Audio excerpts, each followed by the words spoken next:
بسم الله الرحمن الرحيم ومن أحسن قولا ممن دعا إلى الله وعمل صالحا وقال إنني من المسلمين آمنا بالله. சங்கைக்கும் மிகுந்த மரியாதைக்கும் உரித்தான மேலான பெரியவர்களே, வாசத்திற்குரிய சகோதரர்களே, அருமை நாயகம் ஸல்லல்லாஹு அலைஹி வஸல்லம் அவர்களின் அருமையான உம்மத்துமார்களே, பாங்கினுடைய வார்த்தைகளில் இருக்கக்கூடிய தத்துவங்களை நாம் நேற்று தெரிந்தோம்.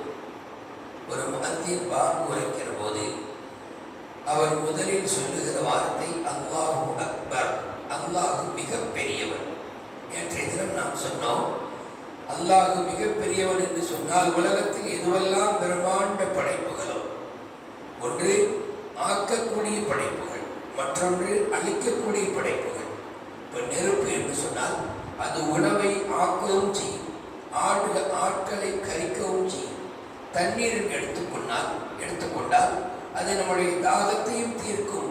அது அவசியப்பட்டால் நம்மை அப்படியே உள்ளே இழுத்து மூழ்கடிக்க செய்து கொள்ளும். இப்படி பெரும் பிரம்மாண்ட சக்திகளை கொண்ட படைப்புகள் என்னென்ன இருக்கின்றதோ இவைகள் எல்லாவற்றையும் விட அல்லாஹ் மிக பெரியவன் என்கிற தத்துவத்தை ஒரு முஅத்தின் முதல் வார்த்தையாக பதிவு செய்கிறார். அதனால தான் அல்லாஹ் ஜல்ல ஷானஹு தஆலா அல்லாஹ்வின்பால் அழைக்கக்கூடிய அழகிய சொல் உடைய அல்லாஹ்வின்பால் அழைக்கக்கூடிய நபரை விட அழகிய சொல் உடையவர் யார் உண்டு என்று அல்லாஹ் கேட்கிறார். யாரும் இல்லை என்கிற கருத்தை நமக்கு அல்லாஹ் உணர்த்துகிறார். நாம் இங்கே சிந்திக்கக்கூடிய ஒரு தருணம், ஒரு வேலை என்னவென்று சொன்னால், முஅத்தின் அவர் அல்லாஹ்வின்பால் அழைக்கிறார். ஏனென்றால் அல்லாஹ் தஆலா தன் பக்கம், தன்னுடைய பள்ளியின் பக்கம், தன்னுடைய இபாதத்தின் பக்கம், தன் அடியாரின் மூலமாக மக்களை அழைக்கிறார். நாம் எல்லாம் யார்? அல்லாஹ்வின் அடிமைகள். இப்ப நம்ம சிந்தித்து பார்க்கிறோம், நம்ம வீட்டில் ஒருவர் வேலை செய்கிறார். இன்னைக்கு அடிமை கலாச்சாரம் இல்லை, கற்பனைக்கு அடிமை கலாச்சாரம் இருக்குது என்று வைத்துக் கொள்வோம். நம் வீட்டில் ஒருவர் அடிமையாக இருக்கிறார். அவரை நாம் அவர் வீட்டிற்கு போயிருந்தார், நாம் அவரை கூப்பிட்டு அனுப்பியிருந்தோம். வரும்படி நாம் ஒரு ஆளை விட்டு கூப்பிட்டிருந்தோம். கூப்பிட போன மனிதருக்கு கூப்பிட்டார், அவர் வரல, அவர் வரவில்லை. இப்ப நமக்கு எவ்வளவு கோபம் வரும்? நம்மிடத்தில் வேலை பார்க்கிறவர், நமக்கு அடிமையாக இருப்பவர், நாம ஆள் அனுப்பி கூப்பிட்டு கூட வரவில்லை என்றால் அப்ப அவனுக்கு எவ்வளவு திமிர் இருக்கும், அவனுக்கு எவ்வளவு தைரியம் இருக்கும். என்னையே எதிர்க்க துணிஞ்சிட்டானா, என் சொல்லையே அவன் என் சொல்லுக்கு மாறு செய்ய துணிஞ்சிட்டானா என்றெல்லாம் நாம் எவ்வளவு கோபப்படுவோம். அப்படியானால் படைத்த ரப்புக்கு நாம் எல்லோருமே அடிமை.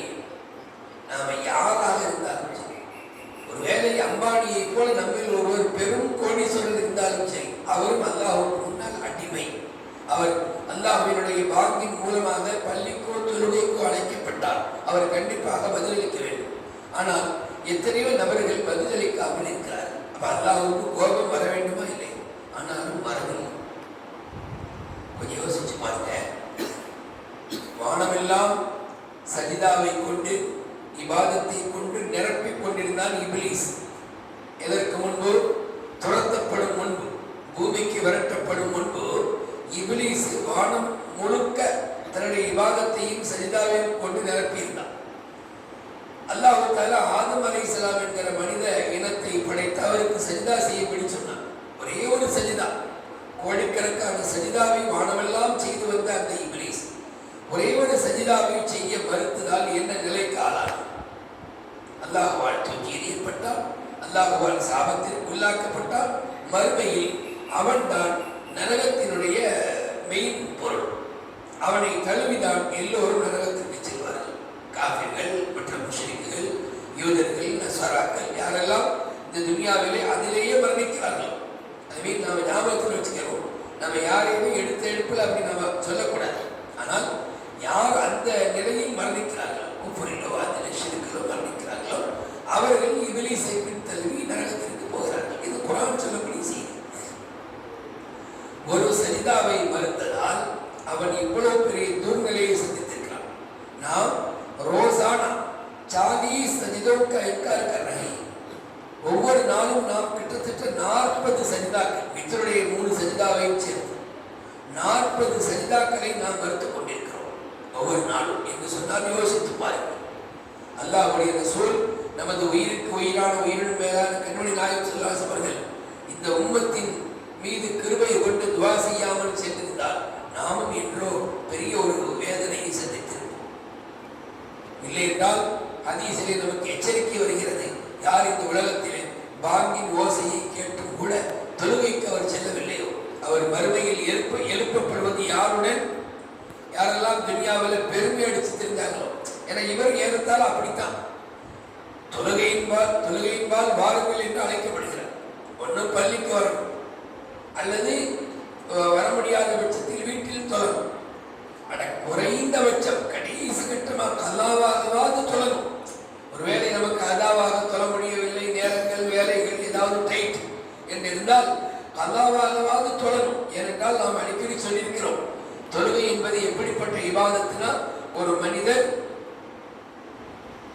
பாலிகாக பருவ வயதை அடைந்ததிலிருந்து அவர் மரணத்தை தழுவுகிற வரை இருக்கக்கூடிய கடமை கூட மிஸ் ஆகவில்லை. போர்க்களத்தில் எதிரிகள் ஆப்போசிட்டில் இருக்கிற போதும் கூட நபி ஸல்லல்லாஹு அலைஹி வஸல்லம் அவர்கள் தன் தோழர்களை வைத்து ஸலாத்துல் கௌஃப், அதாவது பிரதான தொழுகைகளை அப்படியே 2 ரக்காத்துகளாக 2 குரூப்புக்கு தொழ வைத்தார். இதுக்கு பேர் பயத்தின் தொழுகை, அதாவது ஒரு பயமான சூழ்நிலையில் தொழப்பட்ட தொழுகை. அப்போ பயம் கலந்த அந்த நேரத்திலேயே தொழ வேண்டும் என்று சொன்னார். நல்லா இருக்கிற போது, ஆரோக்கியமாக இருக்கிற போது எப்படி நாம் தொழுகை விட முடியும்? அப்போ அந்த தொழுகையை நாம் இந்த உலகத்திலே தொழாமல் சென்றால் அது ஒரு வகையில நம்முடைய பெருமையை அது வெளிப்படுத்துது. அதனால நபி ஸல்லல்லாஹு அலைஹி வஸல்லம் சொன்னாங்க, இந்த உலகத்தில் யார் தொழுகையை பேணி தொழவில்லை அவர் நாளை மறுமையில் ஃபிர்அவுனுடன், ஹாமானுடன், காரூனுடன் எழுப்பப்படுவார். அல்லாஹ் நம் அனைவரையும் நம் சந்ததிகளையும் பாதுகாத்திருவானாக. நம்ம யாரோடு எழுப்பப்படணும்? மூமின்களோடு, வலிமார்களோடு, சாலிஹீன்களோடு, நபிமார்களோடு எழுப்பப்படுவதெல்லாம் பாக்கியம். யாரையோ ஒருத்தனோடு எழுப்பப்படுறதுங்கிறது அதுக்கு நாம தானே காரணமாக அமைகிறோம். இஸ்லாமிய பெயர்களே, அப்படியானால் பாங்கினுடைய சப்தம் கேட்டதும் நமக்குள் ஒரு மாற்றம் வர வேண்டும். பாங்கை மதிக்க வேண்டும். ஏனென்றால் அதில் அல்லாஹ்வினுடைய வார்த்தைகள் சொல்லப்படுகிறது. நபியை அல்லாஹ்வின் ரசூல் என்று சொல்லப்படுகிறது. உண்மையிலேயே நாம் அல்லாஹ்வை ரப்பாக ஏற்றிருந்தால், உண்மையிலே நாம் அல்லாஹ்வுடைய ரசூலை நம்முடைய நாயகமாக ஏற்றிருந்தால் அந்த வார்த்தைக்கு பதிலளித்து நாம் தொழுகையில் வாழ்ச்சி வேண்டும். அஹ்மத் இப்னு ஹம்பல் ரஹ்மத்துல்லாஹி அலைஹி 4 இமாம்களிலே 4வது இமாம், பிரதான இமாம். அவர்களின் பக்கத்து வீட்டில் ஒரு விறகு வெட்டி ஒருவர் தங்கியிருந்தார். அவர் ஒவ்வொரு நாளும் இதை எடுத்துக்கொண்டு, கோடாரிகளை எடுத்துக்கொண்டு வெளியிலே செல்வார், மரங்களை வெட்டி கொண்டு வருவார், அதை விற்பனை செய்து அவருடைய வாழ்க்கையை நடத்தி வந்தார். அவர் மரணித்த பிறகு அவருடைய நண்பர் ஒருவர் அவரை கனவில் கண்டார். யாரா? அந்த விறகு வெட்டி நபர், விறகு வெட்டக்கூடிய அந்த நபர், விறகு வெட்டுபவர். பார்த்தால் அவர் அஹ்மத் இப்னு ஹம்பல் அவங்களும் பார்த்தாயிட்டாங்க. அவங்களுடைய அருகில் வசித்தவர் அவங்களும் பார்த்தாயிட்டாங்க. இவரும் பார்த்தாங்க. இப்போ கனவில் கண்டவர் அந்த சாதாரண மனிதரை இந்த அஹ்மத் இப்னு ஹம்பல் ரஹிமஹுல்லாஹ் அவர்களுக்கு சம அந்தஸ்தில் இருப்பதை கண்டார். மறுமையில் அவர் அஹ்மத் இப்னு ஹம்பலுக்கு நிகரான அந்தஸ்து. கொஞ்சம் இங்கே அஹ்மத் இப்னு ஹம்பல் ரஹ்மத்துல்லாஹி நாம சிந்திக்கிறோம். அவர் மிகப்பெரிய மாமேனி. தன் வாழ்க்கையெல்லாம் கல்வி சேவையில் கழித்தவர். அல்லாஹ்வினுடைய தீனை பாதுகாக்க பல சோதனைகளை சந்தித்து வெற்றி கண்டவர். பல சிறப்புகளை கொண்டவர்.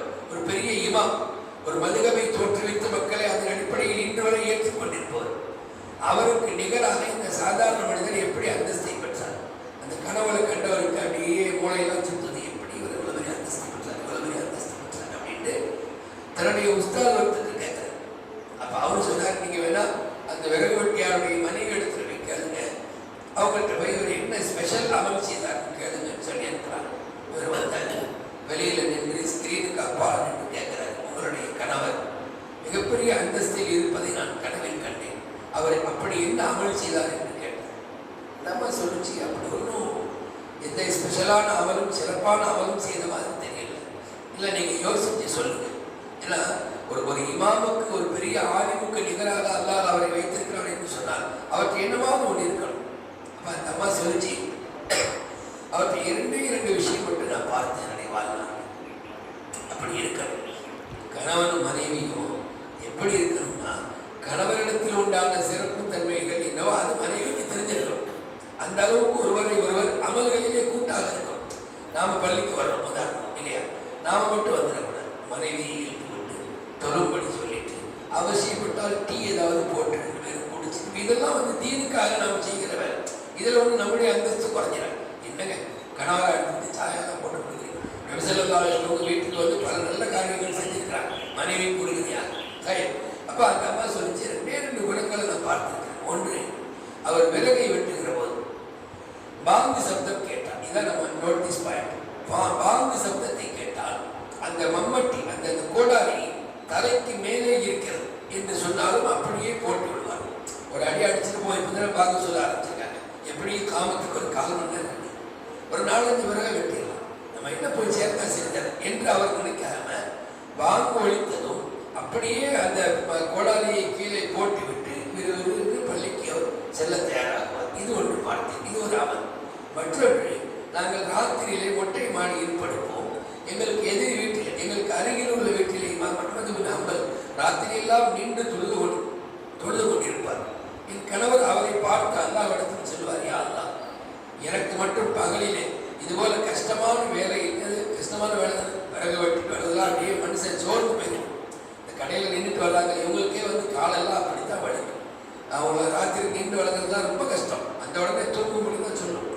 அப்போ அந்த மனிதர் சொல்கிறார், யாருதான் எனக்கு மட்டும் பகல்ல ரொம்ப கஷ்டமான வேலைன்னு ஒன்று இல்லைன்னு சொன்னான். நானும் இந்த இமாமை போல ராத்திரி எல்லாம் நின்று தொழுவேன், எனக்கு அப்படி இல்லாமல் போச்சேன்னு சொல்லி அந்த வருத்தத்தை அல்லாஹ்விடத்தில் சொன்னாங்க. இதன் காரணமாக அல்லாஹ் அவருக்கு அந்த இரவெல்லாம் நின்று தொழுது வழங்கிய சவாபை கொடுத்துருப்பானோ என்னமோ அப்படின்னு அந்த பெண்மணி சொன்னார். அப்போ பாங்கை மதித்தது, பாங்கினுடைய மரியாதைக்கு அல்லாஹ் கொடுத்திருக்கும் அந்தஸ்து. ரப்புல் ஆலமீன் அல்லாஹ் தஆலா நாமும் நம்முடைய காதுகளில் பாங்கு சப்தத்தை கேட்டதும் உடனே அதற்கான பதில்களை வழங்கிவிட்டு பள்ளியின் பக்கம் தொழுகை